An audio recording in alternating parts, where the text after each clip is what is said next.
Capítulo 23.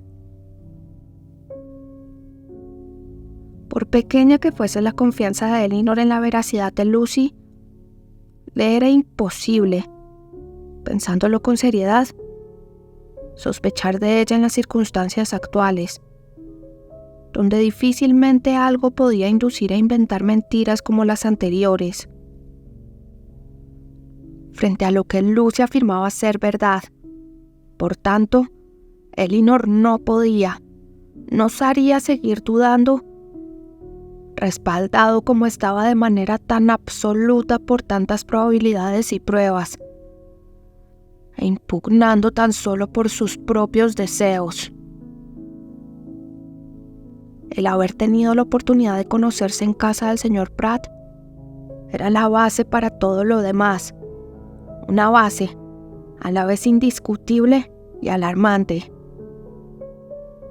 Y la visita de Edward a algún lugar cercano a Plymouth, su melancolía, su insatisfacción con las perspectivas que se le presentaban, el conocimiento íntimo que mostraban las señoritas Steele respecto de Norland y de sus relaciones familiares que a menudo la habían sorprendido.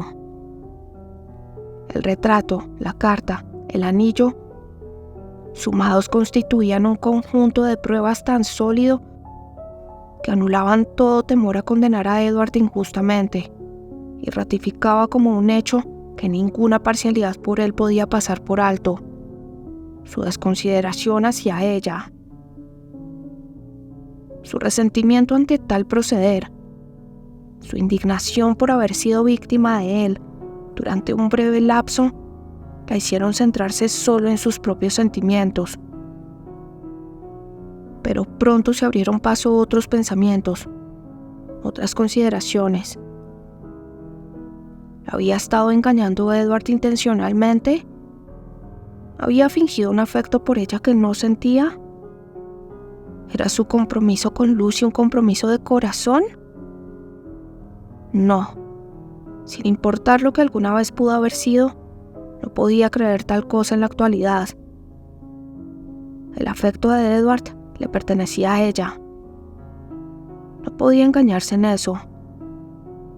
Su madre, sus hermanas, Fanny, todos se habían dado cuenta del interés que él había mostrado por ella en Norland. No era una ilusión de su propia vanidad. Con certeza, él amaba. Cómo apaciguó su corazón este convencimiento. Cuántas cosas más la tentaba perdonar.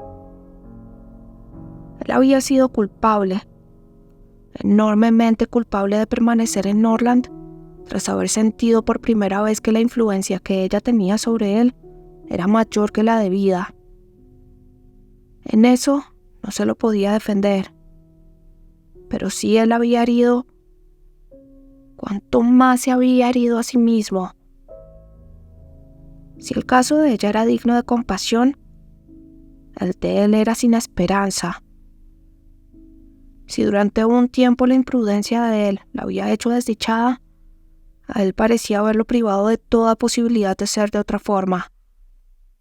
A la larga, ella podría reconquistar la tranquilidad. Pero él, ¿en qué podría colocar sus esperanzas? ¿Podría alguna vez alcanzar una pasable felicidad con Lucy Steele? Si el afecto por ella fuera imposible, ¿podría él, con su integridad, su delicadeza e inteligencia cultivada, sentirse satisfecho con una esposa como esa, inculta, artera y egoísta? El encandilamiento propio de una joven de 19 años pudo cegarlo a todo lo que no fuera la belleza y buen carácter de Lucy. Pero los 4 años siguientes, años que si se los vive racionalmente, enriquecen tanto el entendimiento que debían haberle abierto los ojos a las carencias de su educación.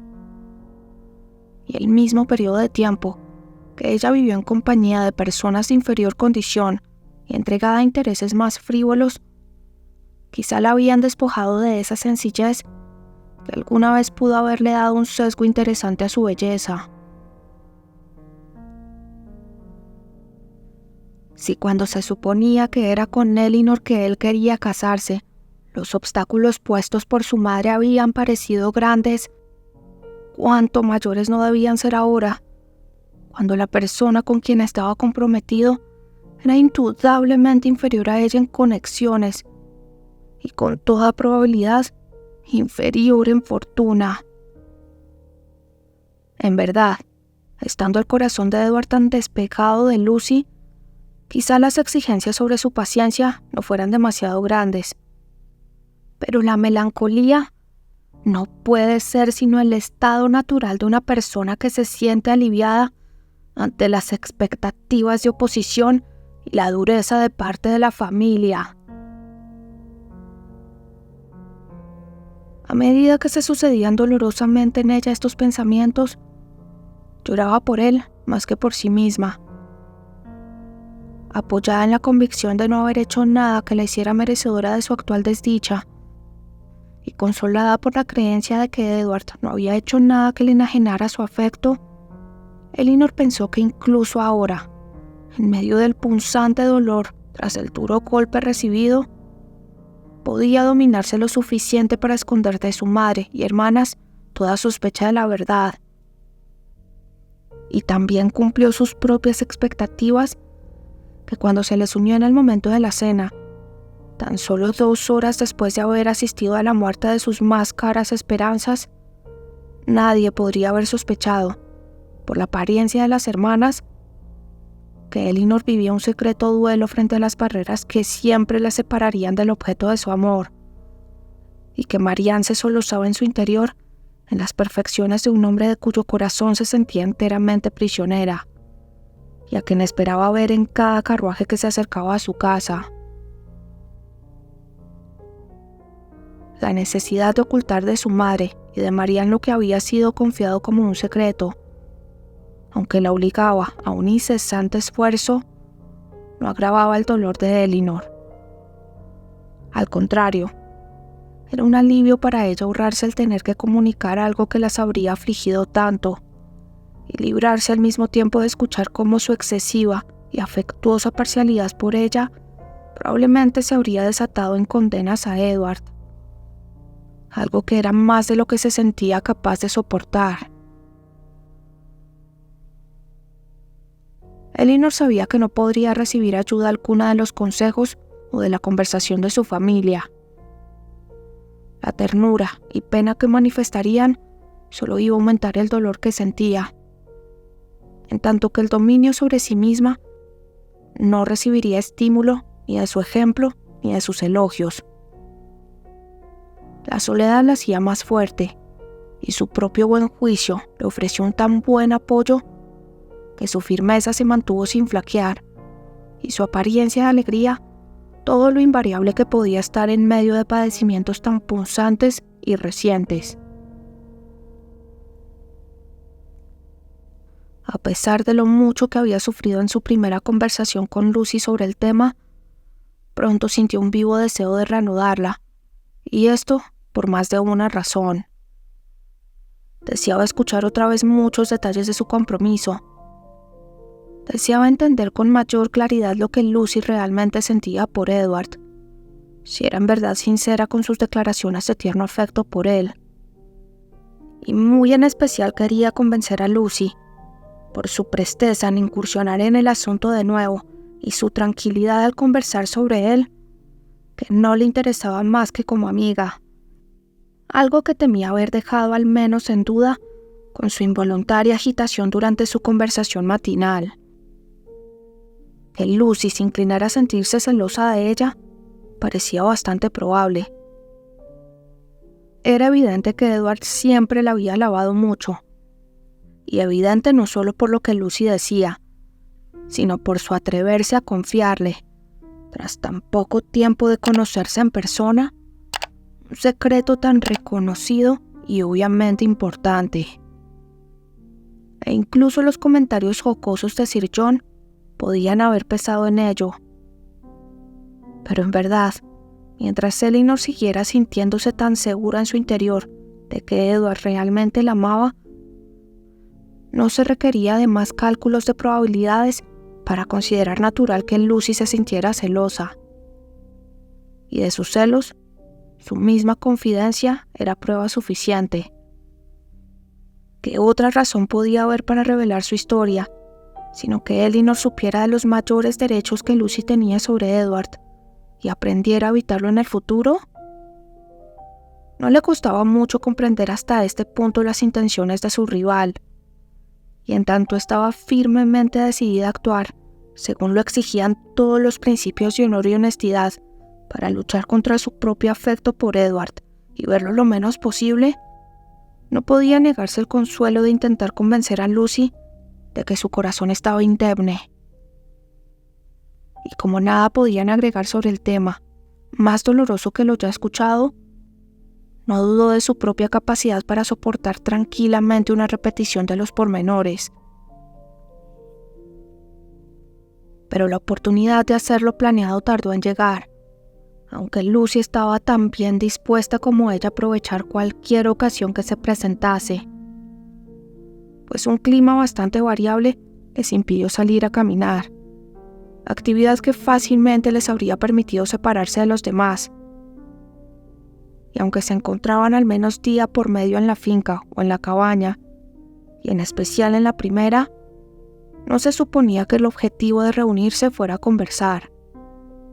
Tal idea no se les pasaría por la mente ni a Sir John ni a Lady Middleton, y así dejaban muy poco tiempo para una charla en la que participaran todos, y ninguno en absoluto para diálogos personales.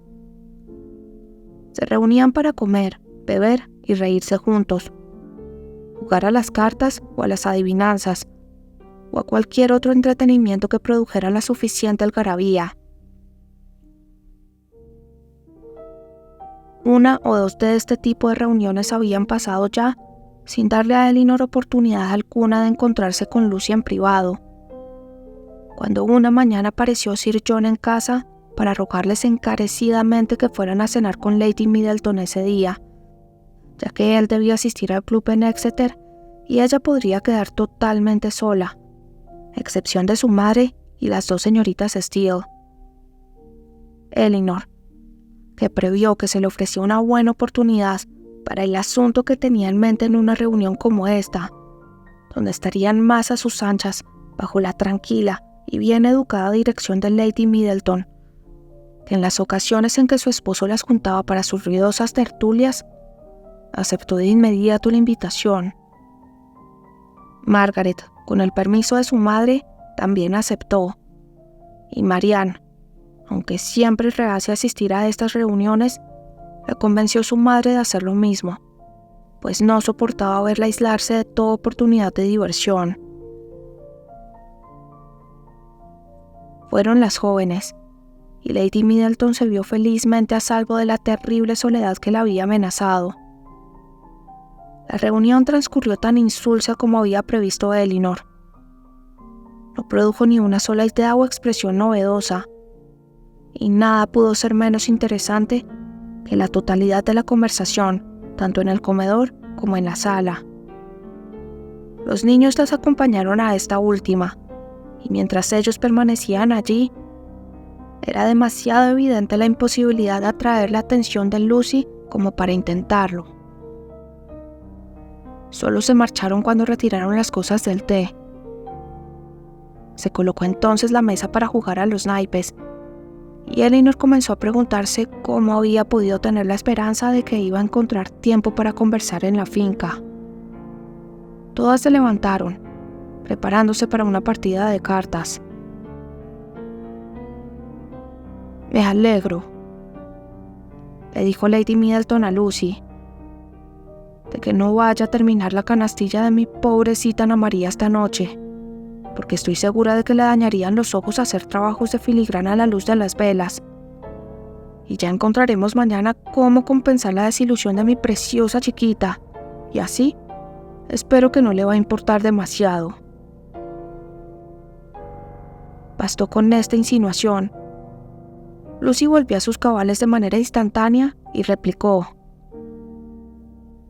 «Pero se equivoca absolutamente, Lady Middleton. Tan solo estaba esperando saber si pueden realizar su partida sin mí, o ya me habría puesto a trabajar en la filigrana. Por nada del mundo desilusionaría al angelito. Y si usted me quiere en la mesa de naipes ahora, estoy decidida a terminar la canastilla después de cenar. Es usted muy buena. Espero que no le haga daño a los ojos.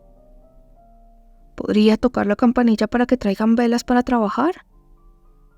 Sé que mi pobre niñita se sentiría terriblemente desilusionada si la cesta no estuviera terminada mañana, pues aunque le dije que de ninguna manera iba a estar lista, estoy segura de que confía en que lo estará. Lucy acercó su mesa de trabajo y se sentó a ella con una presteza y buen ánimo que parecían insinuar que su mayor placer era hacer una cesta de filigrana para una niña consentida. Lady Middleton les propuso a los demás una partida de casino. Nadie hizo ninguna objeción, excepto Marianne, que con su habitual incumplimiento de las normas de cortesía generales, exclamó: «Su señoría tendrá la bondad de excusarme. Usted sabe que detesto los naipes. Iré al piano. No lo he tocado desde que lo afinaron». Y sin más ceremonia, se alejó hacia el instrumento. Lady Middleton pareció estar agradeciendo al cielo por no haber hecho jamás, ella, una observación tan descortés. «Usted sabe, señora, que María nunca se puede mantener demasiado tiempo alejada de ese instrumento», dijo Elinor, esforzándose en mitigar la ofensa. «Y no me extraña, porque es el piano mejor templado que me haya tocado escuchar». Las 5 restantes se disponían ahora a repartir las cartas. «Quizá», continuó Elinor, «si yo me saliera del juego, podría ser de alguna utilidad a la señorita Lucy, enrollando los papeles para ella. Y queda todavía tanto por hacer con la canastilla, que según creo, va a ser imposible que con solo su trabajo pueda terminarla esta noche. Me encantará ese trabajo, si ella me permite tomar parte en él». «Por supuesto que estaré muy agradecida de su ayuda», exclamó Lucy, «pues me he dado cuenta de que todavía falta por hacer más de lo que creí. Y sería algo terrible desilusionar a la querida Ana María después de todo». Eso sería espantoso, por supuesto», dijo la señorita Steele. «Pobre corazoncito, cómo la quiero». «Es usted muy amable», le dijo Lady Middleton a Elinor. «Y como de verdad le gusta el trabajo, quizá igual prefiera no incorporarse al juego sino hasta otra partida. ¿O quiere hacerlo ahora?». Elinor aprovechó gustosamente el primer ofrecimiento, y así, con un poco de buen trato, al que Marianne nunca podía condescender, al mismo tiempo logró su propio objetivo y complació a Lady Middleton. Lucy le hizo lugar con presteza, y las 2 buenas rivales se sentaron así lado a lado en la misma mesa, y con la máxima armonía se empeñaron en llevar adelante la misma labor. El piano, frente al cual Marianne, absorta en su música y en sus pensamientos, había olvidado la presencia de otras personas en el cuarto, afortunadamente estaba tan cerca de ellas que la señorita Dashwood juzgó que, protegida por su sonido, podía planear el tema que le interesaba sin riesgo de ser escuchada en la mesa de naipes.